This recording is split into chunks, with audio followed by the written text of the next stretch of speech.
I'm Jessie Lynn. And I'm Leah. Rest your little toesy woesies. Get yourself a comfy little seat. It's a curb sit. And you're invited. Yeah, we'll take that.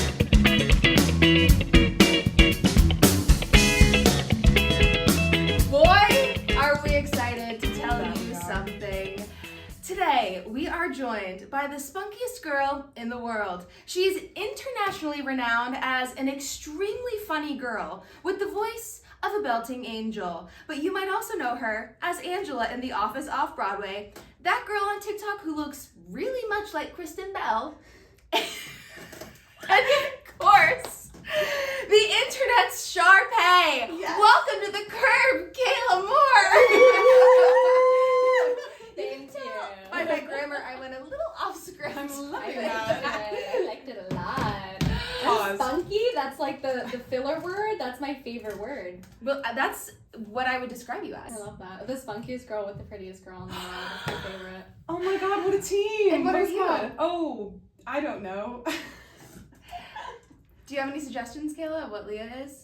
You're very ethereal. Oh my Most god. ethereal Most girl in the ethereal world. girl in the world. If anyone watching has any suggestions of the superiority of Leah's essence in the world, drop that in the comments below. Because right now we have the prettiest girl in the world, the spunkiest girl in the world, and Leah. Thanks, guys. Let us know. Perfect. Oh my gosh, we're so happy to have you here. Thank you guys for having me. In Ripley Grief Studios. Ripley Grief. I literally walked in and immediately my stomach was like, run, bathroom. And I was like, no, we're safe. But it was all these little children running around for, I think Broadway Workshop is here. And That must be it. it was fun. I walked in and I was like, oh, my past is here. Oh my my gosh. gosh. The first thing I heard when I sprinted off of the elevator today is someone singing in a child's voice, I'm alone in the universe, echoing through these hallowed halls. Oh my god. I've been waiting for the Seussical revival, and I couldn't tell if it was an AI spam or if that's actually happening. Oh. But I could have sworn I saw something that said Seussical revival is happening in 2027. And what is your track? Lying. My track? Yeah. I mean, I played Mrs. Mayor Who at Westchester Broadway Dinner Theater. Oh my god. First of all, I'm Probably. familiar with Westchester Broadway Dinner Theater. Absolutely. I'm loved loving it that. there. R.I.P. Yeah, I have some fun stories of Westchester Broadway Dinner Theater, and now that she is sadly closed, Yeah. I think we can reveal some of those backstage secrets. Oh, tell me right Oh now. my god, I can't absolutely. wait to just listen to this tea. Okay, so you're familiar with Westchester. And now I am, yes. So Westchester Broadway Dinner Theater was an equity Westchester theater, and as a child actor, Jessie Lynn's very familiar, they often sought out locals for local child and talent.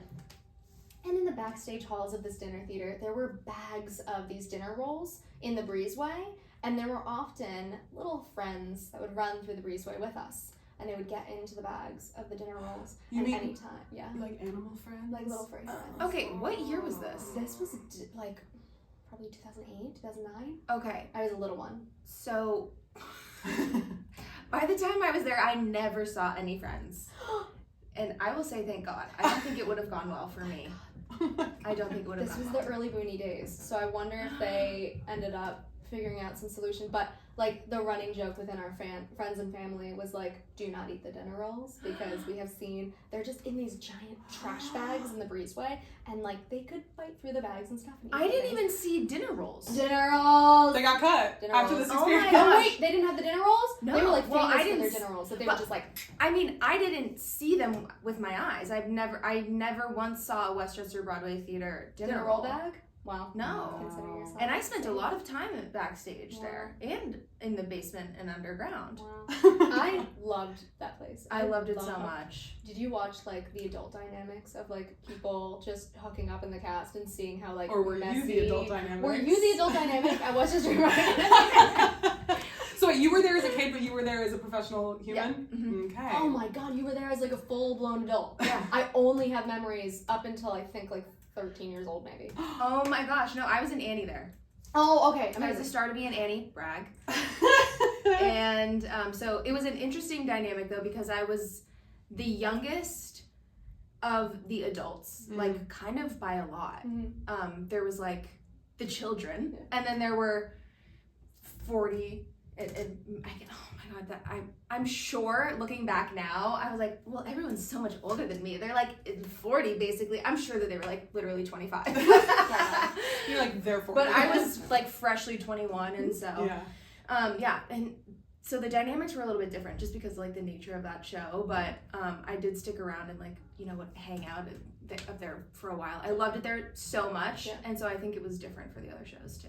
But I don't know. Did you ever do the Peach Melba? No. What is that? Okay, more lore. When In the Heights was playing at Westchester Broadway Dinner Theater, one of my favorite shows of all time, and they brought a lot of like the original Broadway cast, like ensemble and from the tour, and like the talent was ridiculous. I think I saw it somewhere in like the 10 range. Like I went back and saw it so many times. Wow. And they had a dessert called Peach Melba, and me and my friend Brittany were obsessed with this Peach Melba.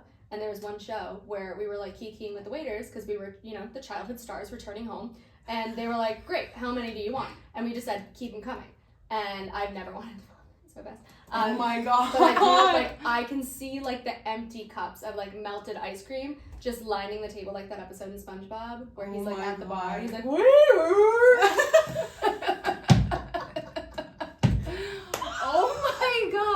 Are you like done with peaches now? Like, did you? No, I want more. I love peach melba. That's it's just such like an old person snack, but like we called it Westchester Gray Hair Dinner Theater growing up.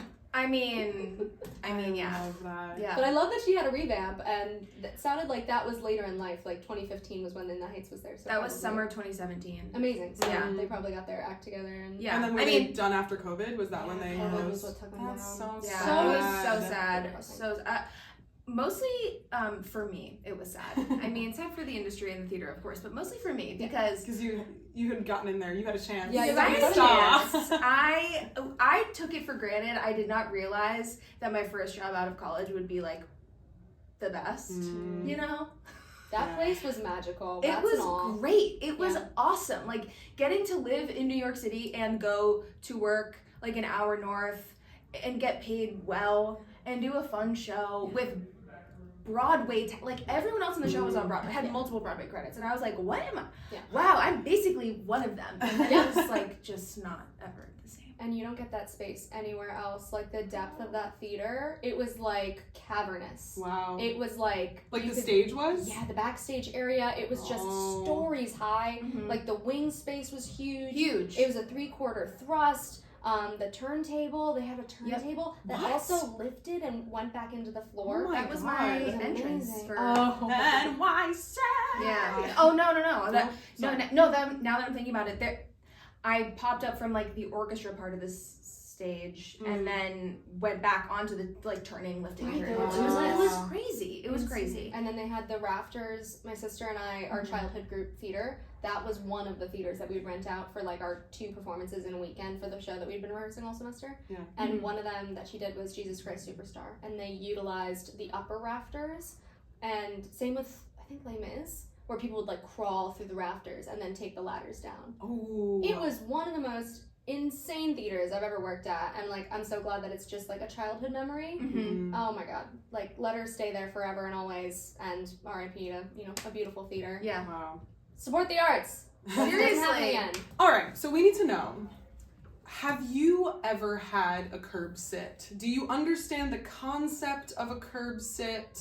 What is your history with the curb sit? Yeah, I'm imagining, like, I don't know why, I'm in Florida. It's humid, and I'm sitting on the side of a street with my butt on like a cement little lip, and I'm just kikiing, you know, with the neighbors, with my sister, you know. It's just like the end of the day recap. It is like the most recharging of conversations. Yeah, that's my interpretation of a curb sit. That's a less traumatized version of a curb sit, I would say. It's really beautiful. Thank you. It's a really nice one. What was the iteration that came to you? We mostly know curb sits as brief moments in time where you're off of a bus and you have just entered into a Walmart in a large shopping complex. You've grabbed a bag salad. You've mixed up that bag salad and a bag of tuna whilst sitting on the curb, you have a plastic fork and you sit on the curb and you eat your bag Sally while chatting with your friends about whatever is not related to work at all because you can't fathom saying one more thing about work. Thank God. Thank God. That pretty much covers it. Mhm. Yeah. I do have a funny, like, recent curb sit story. Please. If that's okay to bring into here. I wish you would. That's what this is for. Thank God. Okay. My most recent curb sit, I was doing a contract in Mississippi, in Biloxi, Mississippi, and a Buc-ee's had opened just 15 minutes from the theater. Huge. Thank you. Big deal. So my boyfriend, his roommates, the roommate's brother, they all drove down to New Orleans to like have a little vacation, and they said, well, we're an hour away from Biloxi, Mississippi, let's go see Kayla. And I said, guys, just you wait, there's more than just me and my show, there's a Buc-ee's. So after the night show, we all took their little rental car, and along the way, they found a girl who's like solo traveling. She joined us too. Oh my God. She's so brave, just to be like, yeah, I'll come along with you guys and see the show in Biloxi, Mississippi. I've always wanted to see Biloxi. Who, as always, you know, everyone does. Solo traveling in Biloxi, Mississippi is a crazy thing to say. Sounds She was dark. in New Orleans. She was in Oh, New Orleans. okay, okay, I picked her up okay. from there and Okay. took her to Biloxi. Sorry, she's a big part of this Wow. story.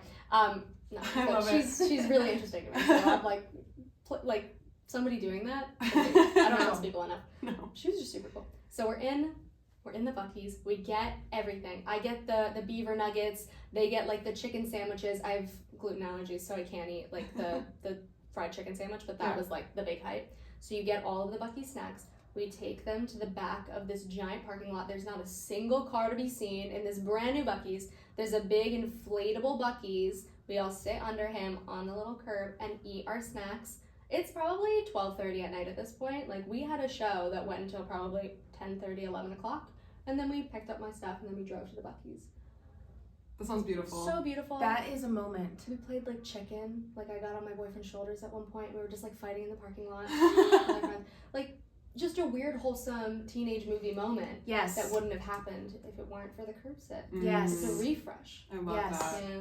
I feel like stuff like that happens on theater contracts more than in real life too. Yeah. Like there's something magical and like you're at summer camp, like being on a contract.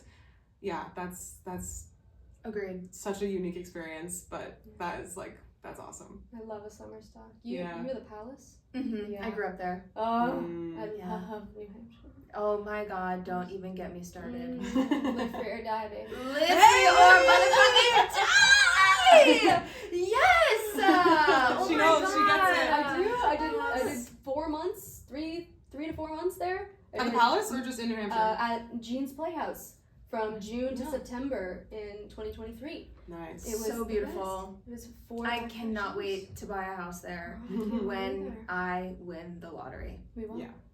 And we will. And won't we all? We all will. You know Yeah, what so I can't those- wait for? What? Decorating a house that's not an apartment. Mm. That's what I'm excited about. Right? I can't wait to like put up Christmas lights on my gutters. That's what I wrote this. Thank you for the transition. Yeah. I wrote this in my notes today. I want to ask you guys, when is it appropriate to decorate for Christmas? November 1st. I stand by. Yeah. I have an unpopular opinion about this. It's not unpopular. I think a lot of people probably feel the way you do. I just like to silence them. Okay, let me tell you something. So we're actually recording this on November 1st. Right. My brother and his girlfriend who live above me are already playing the Christmas music. The decorations are up. They are on Team Kayla. Peter and I believe that November is the best month of the year because his birthday is in November. My birthday is in November. November is the best month of the year. Happy November. Best month of the year. I prefer to wait until after my birthday to decorate for Christmas. My birthday is exactly a month before Christmas, so I feel like I get a nice month, and that's all I personally need. Yeah.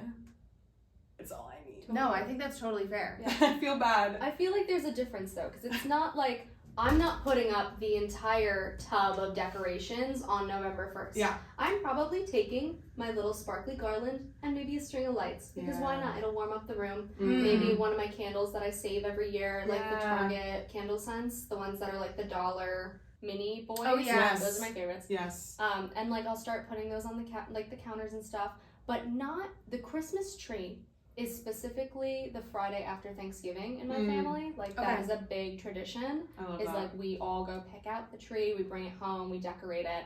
Every ornament has a memory, and we like tell stories and hang the tree and, you know, drink whatever.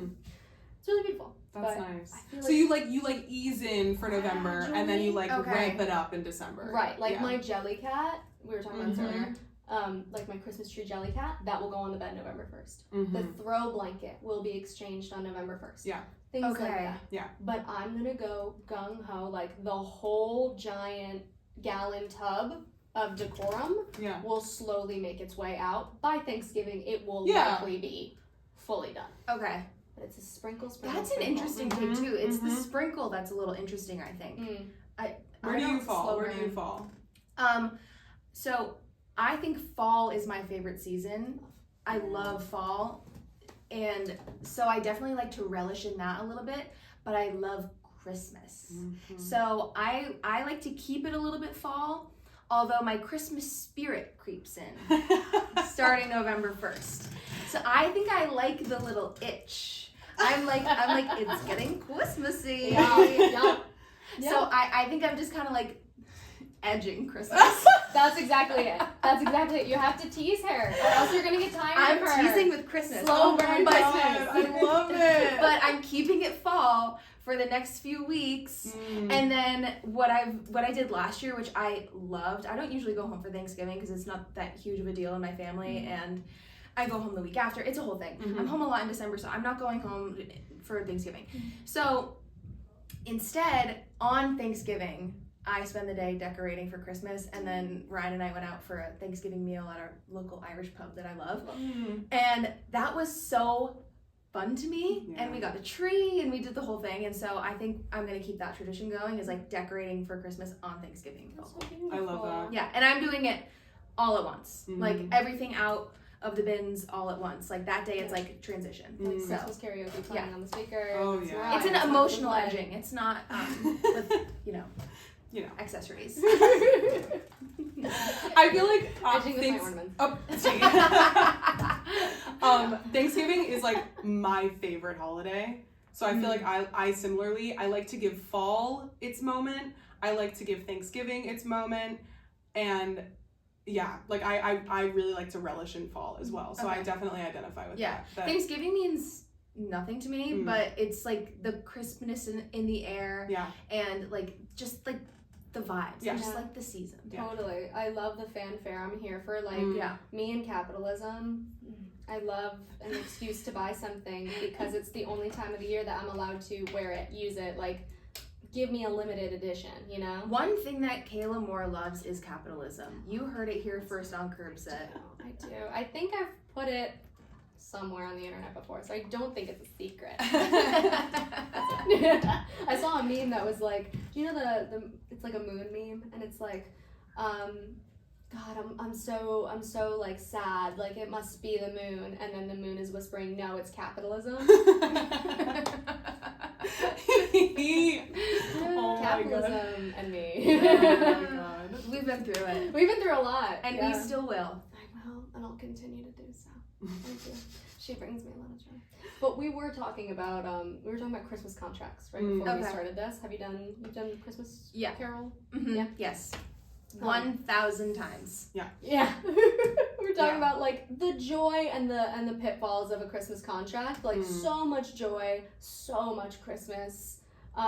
Like what was your experience with the million times of Christmas Carol? I love it. I love being at a Christmas Carol. I love a Christmas show. I particularly liked that I was in a Christmas show, a Christmas contract close to home. So I was living there all Christmas season, and I was like with my family, which was nice. I don't know that I would like to do anything that was either on the road or at a regional theater that's away from home. I really love being with my family on Christmas, like specifically with my family. Like I want to be there. So I got the best of both worlds, which was really nice. Yeah. I've never gotten to do a Christmas contract. Like I've never done like White Christmas or Christmas Carol or any of those where you like do the one show. I was explaining the USO and Sugar Plums and how that's like gig to gig. You're not doing it all the time, so it's like on a weekend you do a little Christmas and then you are just at your house the rest of the time, so it's not as like all Christmas all the time and then you're sick of it by the end. I want that experience though. I want to do the Christmas musical. They just seem so You will. classic and magical and great. You would be a great sisters. I was Which one is thinking that? of you Judy? as It's both of mother for Christmas Story. Oh, I have absolutely auditioned for that. Yeah, I feel like Absolutely. you're just so, like, again, the ethereal, like the warm energy that just comes off. Yeah. Thanks. You give, yeah. A mother. I can't take a mother. But, so, Christmas contracts. We were talking about, like, what it's like to not be with your family on a contract. Oh yeah. Like, what it's like to not spend Thanksgiving, Christmas, New Year's with, like, anyone other than your cast. So, this is something that's truly unique to holiday contracts. But, like, they typically try to find ways to make it fun, you know, on Christmas. So, I did a Cirque du Soleil affiliate. That's Did right. the circus one Christmas. And on Christmas Eve, our company manager set up a projector on the stage, and we all brought our pillows and our blankets down from our hotel rooms, and we watched the Muppets Christmas Carol, and we ordered Denny's breakfast to get delivered to the hotel. And then on Christmas Day, we had a gingerbread house building competition, and everybody had to, like, submit their houses for, and then we did Secret Santa. Like, they find ways to make it special when you're, you know, across the country, away from your family, doing 3 shows a day. Like, it's a crazy like concept to be away from your family for a job. But when you're a performer, you know, you're kind of like, oh my god, opportunity! Like, I want it so bad. Yeah. Would you do it again? Sorry. I actually, I got offered to come back last year, and then I did the actor pitfall of, like, well, I'm in consideration for this other job, and I think I might get it, so I'm not gonna take it. No. And then I didn't get that other job, but luckily I stayed with The Office, so I had, like, you know, something to do through the holiday season. But yeah, it was one of those That pitfalls. is the worst. Yeah, and they wanted to bring me to the location in Florida. I was in the Rockies for the first one, and it was, like, super fun and chilly. Yeah. But then the second year, they asked if I wanted to do the Palms in Orlando, and it's, like, right on Disney property. So I was like, oh, I can spend Christmas on Disney? Like, yeah, let's do that. And then, you know, actor pitfalls. If you don't have the job until you have the job. Yeah. And, like, you can have the fantasy, but don't make any moves because of it. Yeah. Until you're at the job. Yeah. Until you're at the first rehearsal. job is happening. Even then, sometimes it's not. That's true. That is true. No one talks about that. No. And fear. No. That actually happens, like, a lot. Where, I mean, sometimes, like, you'll even get a verbal thing, and then it's just gone. Yeah. I have one friend who has, like, the offer email in his inbox, and then when he tried to follow up about, like, a rehearsal schedule, a contact sheet, they just ghosted him. And then another friend who showed up to day 1 of rehearsal, and, like, in the parking lot got an email from stage management saying that they canceled the run. Like, it happens. We don't talk about, like, the wins that never happened. Yeah. But, like, you got that job, but you can't put it on your resume. Yeah. But, like, should you be able to? I don't know. That's a tough one. Right? I mean, Because, like, I totally get what you're saying, that, like, going through an entire audition process and hearing a yes is the most difficult accomplishment of this job. Correct. So, like, should we be able to celebrate that? But then, like, you don't have the experience of actually doing the character, so can you put that on your resume? And I totally hear what you're saying, because you want to celebrate every single yes, because you probably get one a year. Yeah. Like, you know what I think mean? if Like, the run is canceled due to something out of your control, but it's, like, a great theater, and the director is going to be great. You know, like, having that, you can say, like, the role of the show, and then canceled due to... Everyone did that for COVID, I feel everyone like, did that too. for COVID. Yeah. You do, like, a little asterisk, and at the Yeah. bottom it's like, talk to me about it. Like, Yeah. you might not I'll see tell it, you all but- about it. Yeah. Yeah. But I do know people who have, like, fully gotten contracts and schedules, and then the role was just rescinded and given to someone else for so unknown reasons. And for those situations, like, I wouldn't want that on my resume. I wouldn't want someone to ask, like, the directors, like, I don't know what they, you know, maybe it's like, well, we thought she got ugly. Or that could be true. It literally could be, because this is a hellscape. Well, Unfortunately. I didn't like that one thing that she did one time in another room that I was in. Like, I don't know, like, who I wouldn't want that on there. No. Well, that was another thing I wanted to bring up today, was celebrating the wins that never happened. Yeah. Like, what happens, we never really talk about what happens when you get the appointment, already a celebration. Yes. You get the callback, another celebration. Yeah. Maybe you get to the final round. You're like one of the last 2 or 3 being considered. Huge. And then you don't get the job. Yeah. So all you can do is grieve. You had so many wins in that line, but because you didn't get to the finish line, like we feel like we don't have any other option. We don't have, you know, the pop the champagne moment. Yeah. It's only, all right, gotta let it go and move on to the next. I think a big part of that too is that outside people don't understand that that's the process. So like trying to like bring your community into that experience, like trying to like, oh my God, I got all the way to the final round. Like, well, did you get it? Like that's like it. I think it's because the greater world is so like accomplishment finish line oriented that like it's hard to convince people that that is an accomplishment and that is the win of this industry, and it's just something that like is Trying so to convince unique to our ourselves. industry. Yeah. Amen. Like, Amen. Yeah. That's such a good point, is that once that happens where you don't get the job, it's all about the no. It's all about that one no, and like you just completely forget the 3, 4, 5 yeses that got you to that point. Yeah. Like that is such a good point. It's like when you have a comment section filled with like complimentary things, and then you get one comment that's like, why would you post this? This is stupid. Mm-hmm. And it's like all you can think about is the one negative thing, but there are 100 people saying nice things. But that's just what our brains do, is we focus on the one negative instead of all the positives. Yeah. I don't know. I saw Tyler Simone posted something the other day where she was popping champagne Because she got dropped by her agents. And she was like, Wow.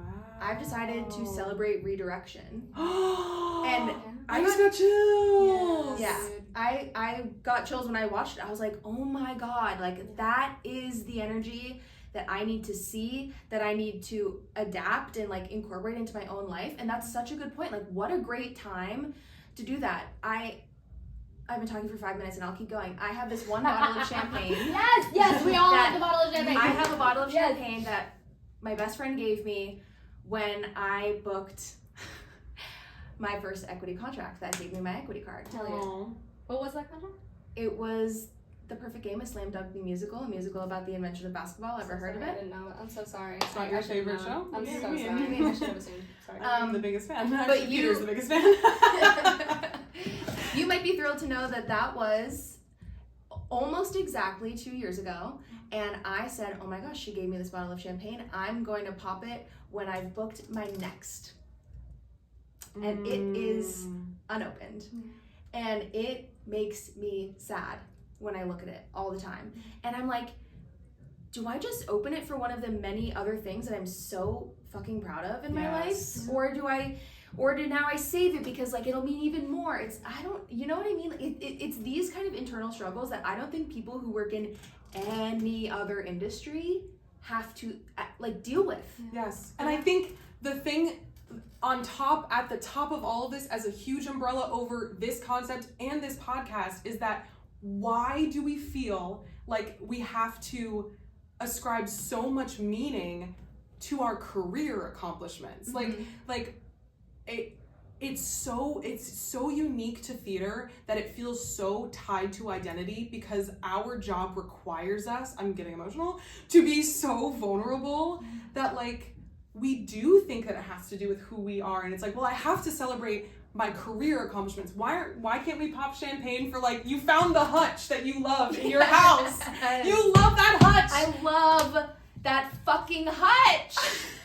You know what you're gonna do? You're gonna go home tonight and you're gonna allow yourself to open that champagne. Like, I had a very gonna similar cry. story. I know. I got a bottle of champagne when I was PAing for CNBC, and I was just starting my little community theater journey, and I said, I'm gonna pop this bottle of champagne when I get my first big contract. And I booked, and I booked, and I booked, and I never opened it because I said it was never enough. It was never big enough. But like, how rude of me to like limit myself. So then, I don't know, we're having some party, we're with my family, that champagne bottle's just there, and I like allowed myself to say, I want to share it with you all. So we popped it open, and we all had a little bit, and it was kind of like opening a can of soda where you just like release all the pressure, and it's like, that was never the solution. Like, it was never like, until the day that I book, I don't get to celebrate anything. It was giving yourself permission to just like enjoy the day, because every day is a gift, and like something could happen tomorrow and you just don't know. So celebrate everything that you've done to get to the point today. Like, this industry is so volatile, I think is the word. It's just like right there. That we really keep ourselves down. We really knock ourselves down. I'm like genuinely angry right now. Like, please allow yourselves to like celebrate the wins. Yeah. And that was a big deal. An equity contract. Why did you say I have to wait for my next one? Yeah. I think because we're also always looking towards what's next. Like, it's never enough. I remember so clearly, I remember where I was. I remember the exact day. I remember what I was wearing when I told my therapist that I would be satisfied, I would be happy, and that I would never worry about anything else ever again, that I would be done stressing about my career if I just booked a national tour. I was like, I want one. I just want one. And she was like, I don't believe you. Yeah. You are lying. Nothing will ever be enough until you like accept and love who you are as yourself without attaching it to your career. And I said, I will when I book a national tour. Like, I just, and I really believed that. And I still kind of, I know that girl, and I hear that for myself even now. I'm like, yeah, that's a huge win. I'm so proud of that. And I could go the rest of my life being like, well, I was on the national tour of Legally Blonde. That's fucking cool. Yeah. But as soon as I was on that tour, I was like, well, now I have to do an equity one. I'm like, well, and I think that goes for everyone. Like, you hear all the time, people are on Broadway, and then they're like, well, what's my next one? Yeah. As soon as you book your job, you're like, well, I have to make sure that I have something else lined up for after this. It's a gambling addiction. I have to. It's this industry. It really is. Yeah. As soon as you do anything, you're like, well, what's next? What's after this? How do I make sure I keep this momentum going? How do I make sure the ball is still rolling after this? And how do I like hone in on the momentum? You know, it's just, it's too much. I was just watching Amy Poehler's podcast. Do you guys watch Good Hang? I like the clips that I see on the internet. I mostly do Mel Robbins. Yeah. Okay, I love that too. This podcast is so incredible. I love watching it. She mostly brings on people in the biz, so I really just enjoy like actors talking to actors. And Kate McKinnon was on a recent episode, and Kate McKinnon is one of my favorite people in this industry, bar none. I'm obsessed with her work. I think she's incredible. I admire her so much. And they were talking about how her number one goal in life was to be on SNL. That was like her main number one top of the mountain goal. She did it. She did it for 10 years. She's like a superlative member of the SNL family, like just incredible. And she had this same thing where she was like asking herself, okay, well, what's next? And she was like, I think I want to like live on a homestead.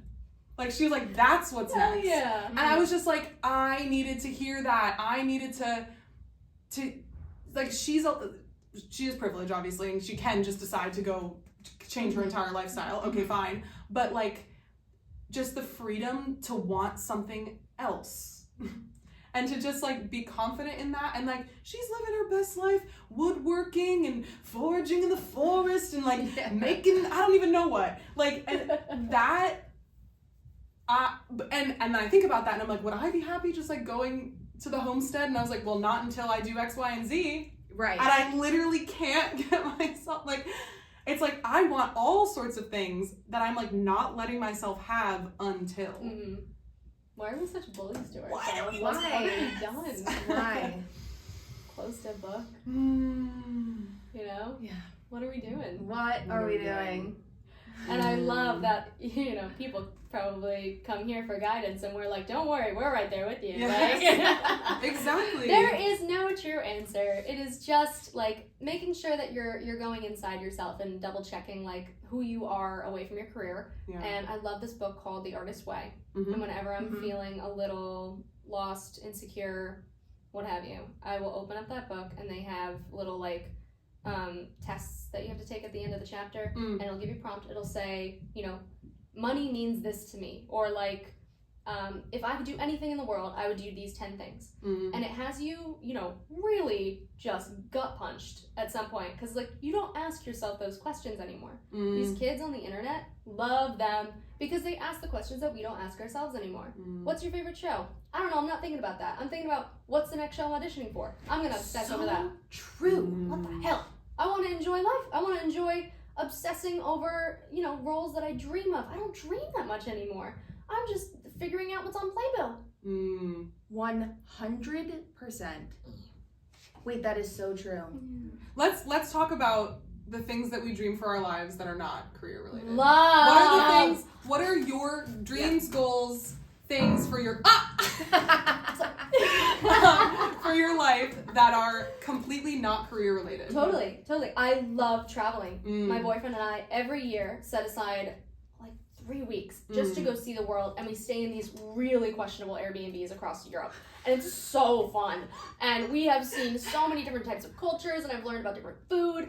I love painting. I would love to like go back to school and learn how to become a professional painter. I love opera, but not because of my career, because I just want to learn more about it. It's something that I feel like I got gypped on. It's a whole world out there. Mm-hmm. And look at that. That passion. She's back, baby. Yeah. All right, Oh my gosh. gosh. Oh no. Oh yeah. Travel is also a really big one for me. I have seen almost all of the U.S. states, so I want to see all the U.S. states. I want to go to every continent, and I'm actually pretty close on that too. Ooh. I would love to go to every country. That seems like a really lofty one, but like I really just want to see everything. I love it. My fiance similarly, he loves to stay in a questionable Airbnb. So we actually just found out that each other's partners speak German. Well, yours is German. That's what I'm saying. Yeah. Well, I'm Yeah. meeting Kayla for the first time Yeah. on this podcast. Anyway, so we were connecting over that. But like, so travel is a really big one for me. I love to write. I would love to publish a novel. That's actually a huge goal of mine. I would say like pretty equal with my like theater goals. Like to be a published author would be very cool.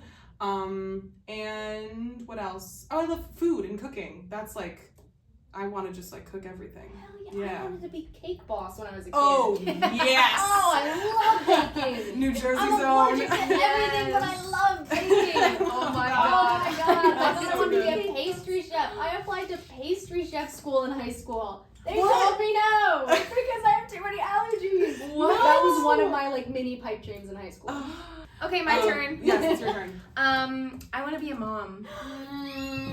I want to be a mom really, really, really, really badly, and I think that that's probably going to be like everything of my entire life. Do Like, you I need a think- mom again because you already have Franklin? Well, I have my first biological son, Yeah. named Franklin, but I do think I want a human one. Yeah. I actually want multiple human ones, human babies. I want them badly, and I think it's gonna probably like take over my entire life in like the best way. I can't wait for that. But that's more like down the road. So I guess now, I love to decorate. I love decorating my house and finding little things and tchotchkes and like making my home and space cozy is very, very important to me. My space has to be cozy, and yeah, like I'm obsessed with my hutch. It fires me up. I'm obsessed with finding things on Facebook Marketplace and at little vintage warehouses and getting solid wood furniture and making it beautiful again. I love it. I love it. So one day I'm gonna have a gorgeous, cozy, cutie, amazing home in New Hampshire and also my apartment in New York City and children, and we're gonna be so happy there. Yay! I'm really excited for Aww. that. Hell yeah. So beautiful. I love, like, family. I feel like I didn't even start thinking about marriage and family until I turned like 25. And now I turned 27 2 weeks ago. And now I'm like, wow, I get to actually, like, allowing yourselves to have dreams is really cool. Yeah. Like, getting to think about, you know, kids? Yeah. What? I know. That's so exciting. I know. But also terrifying. Yeah. Like, how does that work? It's with a really career? expensive out Yeah. there. Yeah. That's terrifying. And then there's Big time. people like Jennifer Newberry, who, you know, she brings her baby to the Gershwin whenever she is on for Glinda, and I'm like, yeah, that's the dream. It's like, literally the dream. Yeah. But I think it takes a lot to get there. Totally. To do that. Yeah. Yeah. Yeah. But I'll put that on like my emotional vision board. Yeah. I love that. Carrying 100%. a baby in the Gershwin. And just being like, yeah, my toddler's gonna crawl around on the floor while I'm in hair and makeup. Grow up in the theater. Yeah. Leah hates to hear this. What? But I'm probably gonna homeschool. Oh. Okay, tell me why. I've recently become obsessed with the idea of homeschooling. Okay. So I have a few passions. Zillow is number one. Getting packages from wedding venues is number two. And homeschooling is number three. Like, I am recently obsessed with it. And I think it's just because, number one, I don't like the shootings that happen in schools. Huge for me. 100%. And I don't like how much time, especially in New York, I know a lot of the schools are leaning towards like iPads, and they don't even make textbooks anymore. What? Yeah, they're not using textbooks and stuff. And also, I don't like how teachers are treated and how abused they are and misused they are. And I have this dream that one day I will have my own little cohort and I will pay a teacher a livable wage and have a great schedule and have a real human teacher come like 3 days a week and teach my children and some other homeschool kids, and then the other days of the week I will do it, and I'll come back and forth from New York to New Hampshire, and some days my mom will take them to the zoo and we'll call that school. And that's my dream now. Yeah. Amen.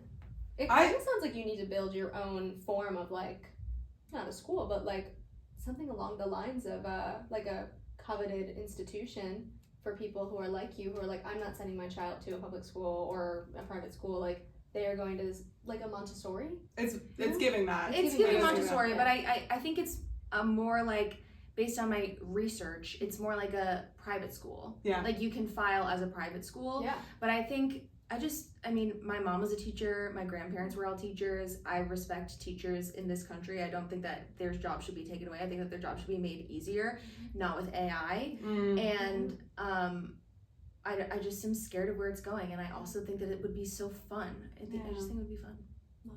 I think that experiential learning like that is also what is kind of getting lost too. And that's what I love about the idea of homeschooling is like experiential learning. Like what you were just saying, like going to the zoo and that school, like you can learn so much. Learn, capital L, learn. Yeah. Like by going to the zoo. Like that is, I think that like, and I know that the reason you said this is because we had a conversation about this, but like my problem, quote unquote, I don't have a problem with homeschooling, but like the people who choose to homeschool because they want to indoctrinate their children, and I don't think that's. I don't think so. I think that the trend towards homeschooling. I want to homeschool in like a really liberal way. Yeah, which I understand. To be clear. I know. But I think that the conversation around homeschooling as an alternative to like organized education, I think can get a little bit dicey, which is why I had a reaction to it when we first talked about it. But I thought you were reacting to it because I think we can all agree I don't have the brain. Stop. No, that is not at all what I was thinking. That's not it. I was just like, oh no, does Jesse Lynn want to be one of those families that moves to Tennessee and homeschools their kids? Like that, you know how like why would you think that about me? I don't think that about you. This is what I'm saying. I think it's the stigma of the word. First of all, I thought it was just calling me dumb, and I was not offended. You thinking I would move to Tennessee? Oh my god! Now I'm offended. Oh my now god! I'm offended. You calling me stupid is one thing. I can take that. Which I would never do. Well, I for would. the record. Oh my god! I have something I'd like to talk about. Perfect. I don't like TikTok shop ads that are like really aggressively weird right when you scroll. Do you know what I'm talking about? Is there one in particular? Yes. Anyone who's posting for the lined tights, the thick tights. tights. They show their butt. Yes. Like, yeah. Oh. And cakes they're always just like, they just shove their titties out of their shirts. I'm like, I'm literally on the subway and I'm scrolling and it's like something I am hesitant to use the word vulgar because like I don't know what that means. But like something shocking. You know, they're like shock them right away so that they'll click into the link. I really don't like that, and I've started as of this week blocking anyone who does that. You have to. You have to train your algorithm, which is such a horrible verbiage that exists today. Training your algorithm. You do. No, but you can like you have to like curate your own experience online, or else we're all gonna be depressed. Do you guys ever wonder what your life would be like without social media? All the time. Have you ever done it? Yes. You deleted all of them? I didn't like delete it all, but I didn't post for like 9 months. Wow. I liked that very much. Yeah. Yeah, I like stopped doing. I mean, I was like doing TikTok, like especially when we were on tour, and it became less and less fun when I wasn't on tour because I wasn't getting any views because I didn't have a job. That's always a fun one. Yeah, that's honestly one of the things that's most difficult for me about like being a creator related to theater is just that it's an additional external pressure on whether or not you get a job. So I stopped doing it for a while, and I would love to just delete absolutely everything. I work in social media, so like I'm still on social media, even not for my own stuff. But that's one of my big goals in life is to not be on social media anymore. Wow. Yeah. I cannot relate. That's no? okay. You love? I do. I feel like there's so much potential in it, and I don't know. I think I love the opportunities that I've been afforded because of social media. I think I have a very like wishy-washy relationship with it right now because it's like, I don't know, who knows what the right thing or the wrong thing is to do, like how you're being perceived is sometimes so out of your control. Like one person loves you and one person hates you, and specifically because of your presence on social media. And so, you know, am I losing jobs because of it? I don't know. Could I get jobs because of it? I don't know. And you just never know. You just never know. I know for a fact I have gotten a job because of it. So I have a check mark in data on that side, but I also, you know, I don't know. I would love if my social media was not related to theater in any way whatsoever. I think that would be my goal. I think if I could just talk about decorating my house, I would like that. Yeah. What about you? So I love using social media as like an educational resource, and I wish I had something closer to what it is today. When I was like 15, 16, I didn't know about like college prep for like musical theater. Right. No one told me. I'm pissed at the kids today. That sounds so good. So much access and so much talent. Oh my god. So much talent, but I learned how to riff from Natalie Weiss breaking down the riff in like freshman year of high school. Yeah. I didn't have anything like that. Like Yeah. So you're so right. Like the educational part of it is so there. And like these conversations were not online at all. No one was talking about anything. And I would love to find we're just, I think, climbing the hill right now to like what I think theater accessible education is going to be like on social media. I think one day people will be open to talking about the union and finances and like side jobs and like the realities of the theater industry. I think right now people only want to hear the good. They want to hear like, I prepared for this audition and it went well and here's the win, and one day we're going to see more about like, here's how to figure out your taxes as an artist because you're going to be working in different states. How do you file those taxes? You like Broadway performers with side jobs. What's a side job that a Broadway performer could do? Are we ever going to talk about the fact that a Broadway performer has to have a side job because of job insecurity and the weekly rate and the rate of living in New York? And then we're going to talk about the tour rates that are coming to Broadway now, because if a show is on tour and then they bring the tour rate to Broadway, like there's a lot of conversations that I think a 14, 15-year-old wouldn't be able to fully comprehend quite yet, but it's important for them to understand it. Like when your parents say, are you sure you want to be a theater artist? They're not saying like, I don't think you have what it takes. I think they're thinking like, your life is going to be a little hard. Yeah. But they're not explaining A to Z, you know? Right. So I would love for more visibility, less 32 bar cuts, like less workshops on, you know, do a monologue in a 32-bar cut, and we'll have a Broadway performer give you notes. Yeah. Let's give you more. What is social media? How does it function like in your life? Like what is your philosophy on like how you want it to exist in your life, in your day to day? I am not somebody to look for when it comes to balance of social media. My head, like I think I have neck problems now because I have 4 clients now that I do their social media, like I run their entire social media on Facebook, Instagram, TikTok, you name it. Yeah. And then I have my own profiles. I have 2 on Facebook, 1 on Instagram, 1 on YouTube, 1 on TikTok. Yeah. So I'm running all of those platforms every single day. Yeah. So every time that I'm looking down at my phone, there's like a 90% chance that I'm doing it for work. So I don't have a lot of joy when it comes to like the typical doom scroll because all I have is this pit in my stomach saying like, go back to work. I know exactly what you mean. It's bizarre. Yeah. Yeah. People are like, did you see, this trend? And like 8 times out of 10, I'm like, no. Because you're not just like scrolling for yourself. I'd say I just mostly go on there to get my stuff out and like maybe I'll scroll, but it's mostly for research on like what trending audios are happening right now. And I follow a lot of platforms that like track that analytics for me. I listen to a podcaster who talks about content creation, like what's trending that week. My life is really just a lot of social media right now. Yeah. So whenever I go on vacation, I haven't done this yet, but I need to just lock my phone in a box. When I saw Liberation, that was the best moment of my life. Oh, did they? That was the first intermission in years where I have peed without my phone. Yep. And I got to Actually see the first people's time faces. in years, not just intermission. Like I don't pee without my phone. No. I didn't know that I could. No. I said to my boyfriend, I'm like, look at everyone's faces. Yeah. Everyone's like head is up. Yeah. I can't tell you the last time that happened. So I had the same thing as you, and we all work in social media. All of us work as our real jobs in social media. So I do spend a lot of time on social media, for myself and for my jobs. Yeah. And I am getting a home phone, and I've waffled between which kind because I kind of want like in the antique. Yeah.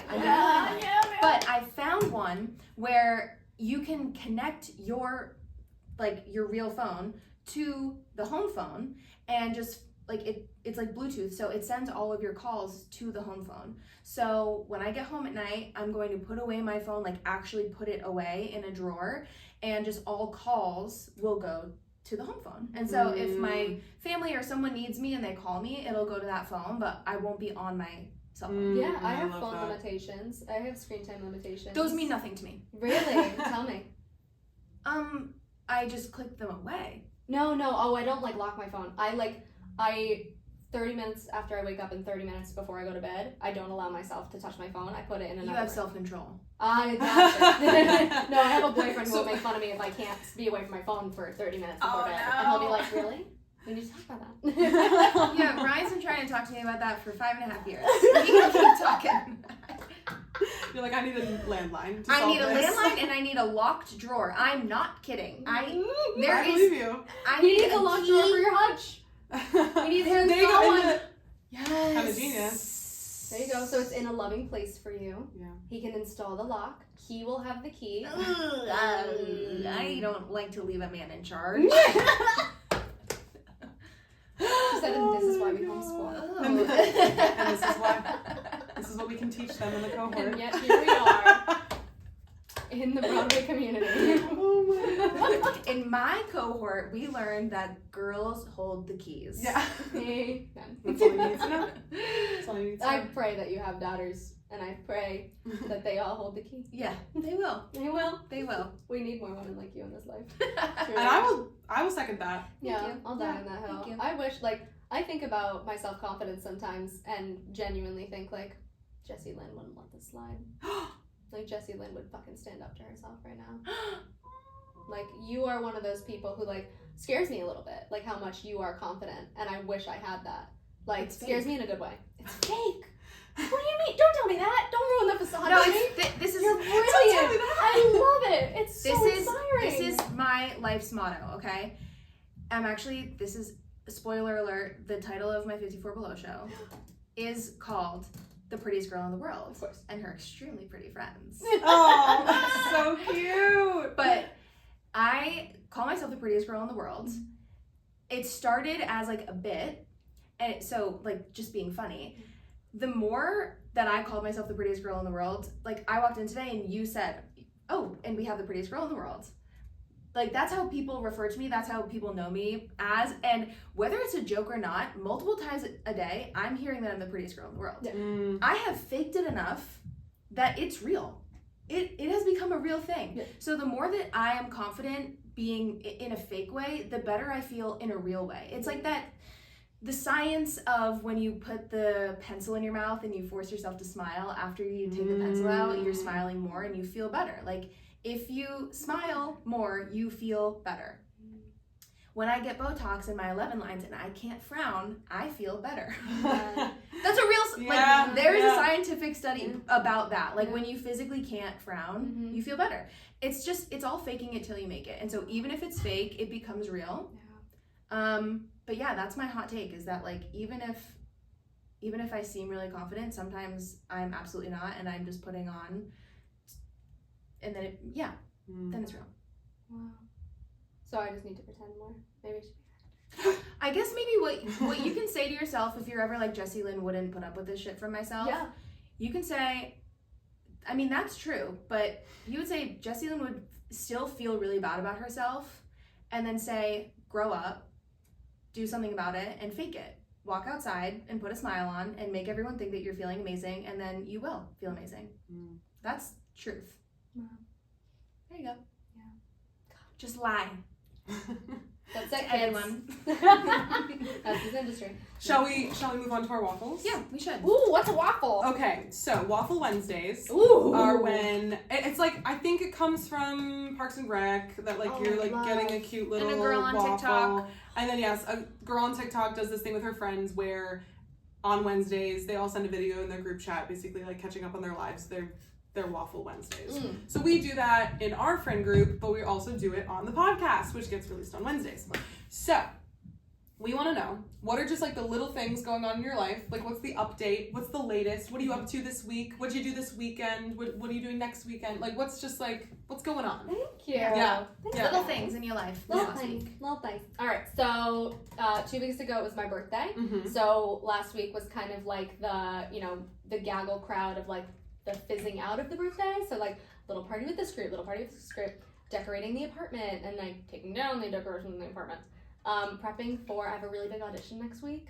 So I booked an acting lesson and a voice lesson this week, and I have another voice lesson next week because I want to just be as prepared as possible. Like, opportunity is not a lengthy visitor. Thank you.